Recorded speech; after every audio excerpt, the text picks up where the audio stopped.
আসসালামু আলাইকুম গাইস, আজকে চলে আসছি মিষ্টি আচার নিয়ে। তো প্রথমেই আমি আপনাদেরকে অনুরোধ করব ভিডিওটি না টেনে দেখার জন্য।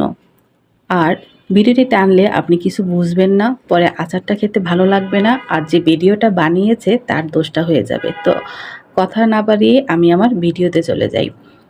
আমগুলাকে প্রথমে ধুয়ে আমি ছুলে নিছি। ছুলে নেওয়ার পর লম্বা লম্বা করে কেটে নিছি। একটা আম 2 ভাগ করে তারপরে আবার 3 টুকরা করছি। তো আপনাদেরকে আমি দেখিয়ে দিলাম কিভাবে আমি কাটছি।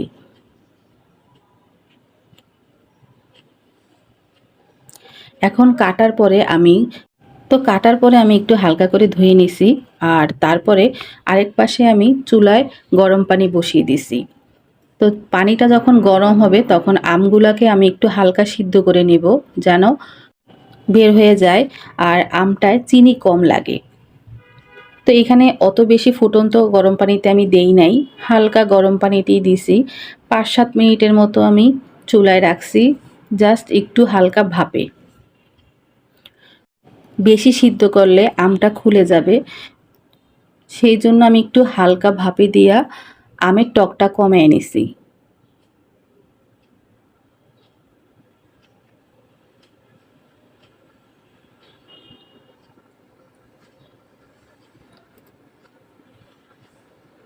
তো এটা একটু হালকা একবার নাড়া দিছিলাম যেন আমটা চারপাশে গরম পানিটা লাগে।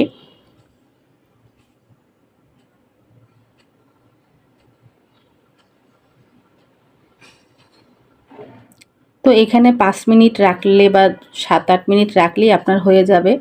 এখন আমি পানিটা ফেলে দিলাম আর আমটা একটু ঠান্ডা হওয়ার জন্য রেখে দিলাম। আর এটা ঠান্ডা হইতে হইতে আমি আবার রান্নার যে উপকরণগুলো সেগুলো রেডি করলাম। তো এখানে আমি পাঁচফোড়নের গুঁড়াটা ব্লেন্ড করে নিছি, সাথে কিছু আস্তা পাঁচফোড়নও দিব। তো মিষ্টি আচার যেহেতু এখানে আমার অনেক তেল লাগবে না। আর এখানে প্রায় 4 কেজির মতো আম নিছি আমি। তো আমি প্রায় 1 লিটারের মতোই তেল দিছি।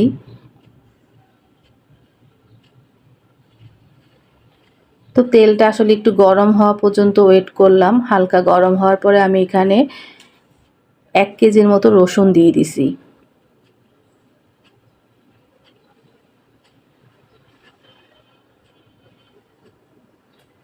তো এখানে আস্তে আস্তে আমি আমার উপকরণগুলো দিব। এখানে আমি পাঁচফোড়নের যে গুঁড়োটা করে রাখছিলাম সেই গুঁড়োটাই ব্যবহার করছি। 4 টেবিল চামচ ব্যবহার করছি।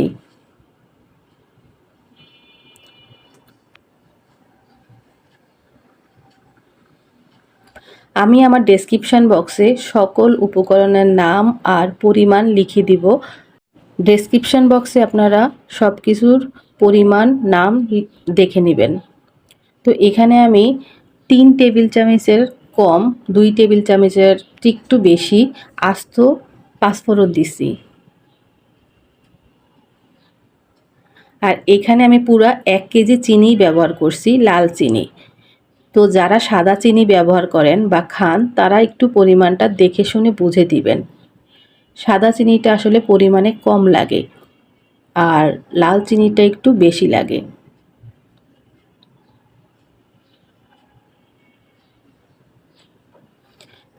শুকনো মরিচের গুঁড়া ব্যবহার করছি 3 টেবিল চামচ। যেহেতু আচারটা টক মিষ্টি ঝাল হবে, তো আসলে এখানে আপনার স্বাদ অনুযায়ী আপনি পরিমাণ বাড়াতে পারেন, কমাতেও পারেন।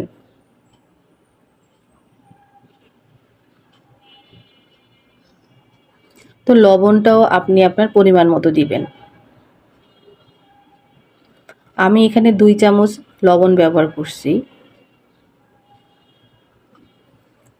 তারপরে দারচিনি, এলাচি আর লং। তো এখানে দারচিনি দিয়েছি আপনার 4 টুকরা, এলাচি দিছিলাম আপনার 6-7টা, লংও 6-7টা।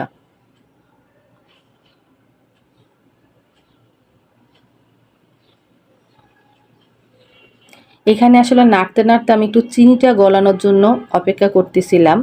চিনিটা গলে গেলেই আমটা দিয়ে দিব।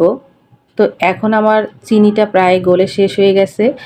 তো আমি আমটা দিয়ে দিলাম। আমটার মধ্যে আপনার পানি যেহেতু দিয়ে সিদ্ধ করছি তো একটু সময় লাগবে। তো এই আচারটা বানাইতে আমার সময় লাগছিল ৩ দিন। প্রতিদিন আধা ঘন্টা করে লো আঁচে একেবারে যতটা কমানো যায় ওইরকম আঁচে আধা ঘন্টা করে আমি জাল করছি, যেহেতু শহরের বাসায় আমরা রোদ দিতে পারি না। আর এখানে ২ টেবিল চামচের মতো আমি সাদা সিরকা ব্যবহার করছি। সিরকা ব্যবহার না করলে আচার নষ্ট হয়ে যায়। আর আমি আচার কখনোই ফ্রিজে রাইখা খাই না, বাহিরে রেখেই খাই। তো এজন্য আমি সাদা সিরকাটা ব্যবহার করছি। তো এই যে আমি ১ম দিন জাল দেওয়ার পর ২য় দিন আমার আচারের কালারটা এরকম আসছে। এখানে চাইলে আপনি একটু তেজপাতাও ইউজ করতে পারেন। তো আমি আসলে তেজপাতাটা স্কিপ করে গেছি। এখানে আবার একটা জিনিসও স্কিপ করছি, সেটা হলো হলুদের গুঁড়া। আমি এখানে ১ চা চামচের মতো হলুদের গুঁড়া ব্যবহার করছি। এতে কালারটা সুন্দর হয়।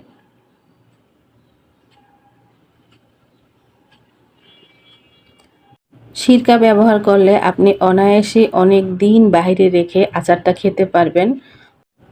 আচার নষ্ট হওয়ার কোনো ভয় থাকবে না। আর যতক্ষণ না এরকম ঘোলা ঘোলা পানি বের হবে আচার থেকে ততক্ষণ জাল দিতে থাকবেন। এতে যদি ২ দিন ৩ দিন ৪ দিনও লেগে যায় তাও আপনি জাল করবেন। এইটাই হলো আচারের টক পানি, যেইটা থাকলে আচারটা তাড়াতাড়ি নষ্ট হয়ে যায়।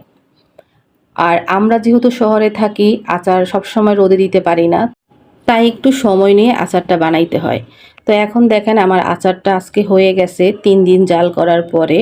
একটুও পানি ঘোলা ঘোলা নাই, একেবারে তেলটা স্বচ্ছ।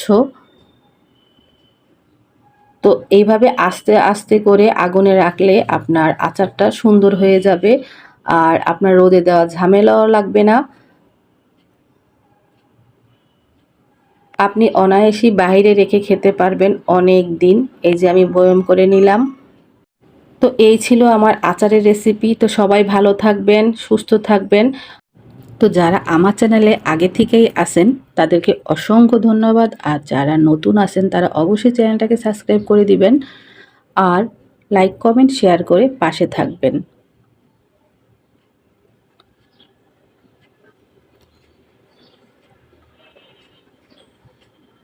আল্লাহ হাফেজ।